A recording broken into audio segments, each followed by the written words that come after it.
it's been our nature, it's been the nature of the settler country, of this, our settler country, to colonize and, not to have consent when colonizing, which creates this, this environment of just, just take. And I think that's why it's so important in a society like ours to have consent.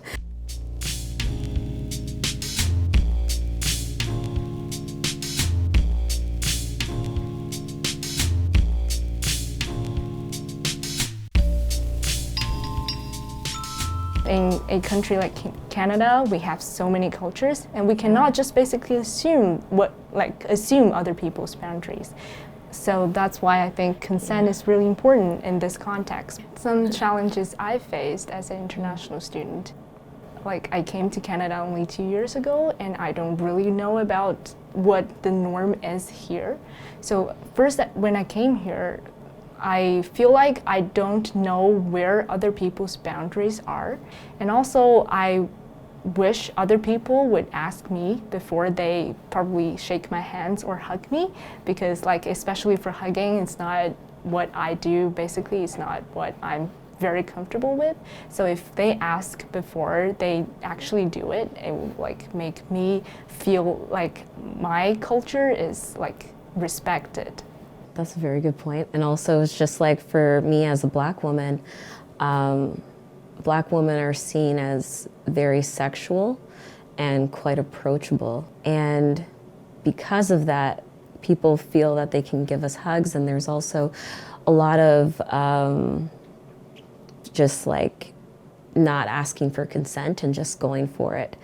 And there just needs to be an understanding that consent is needed, and stereotypes shouldn't define what you see in that person and who that person is. It's not a definition of who that person is, and it shouldn't be the guideline of how you ask for consent, or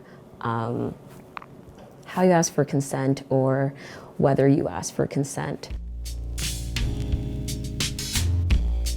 Firstly, it should be okay. It should be normal practice to ask for consent, even before very small things like hugging and shaking hands. These things should be normalized. People shouldn't have strange feelings about it. They shouldn't feel like these person ask it and they're a weirdo or something like that. And also, people should be comfortable with rejections.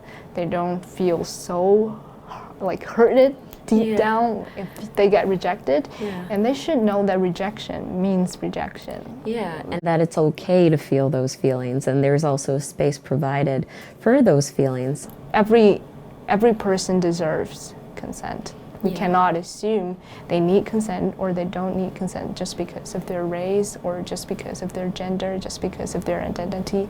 That's not fair. What I imagine when I think of consent culture is a community that stands for each other, that respects each other, and doesn't assume anything.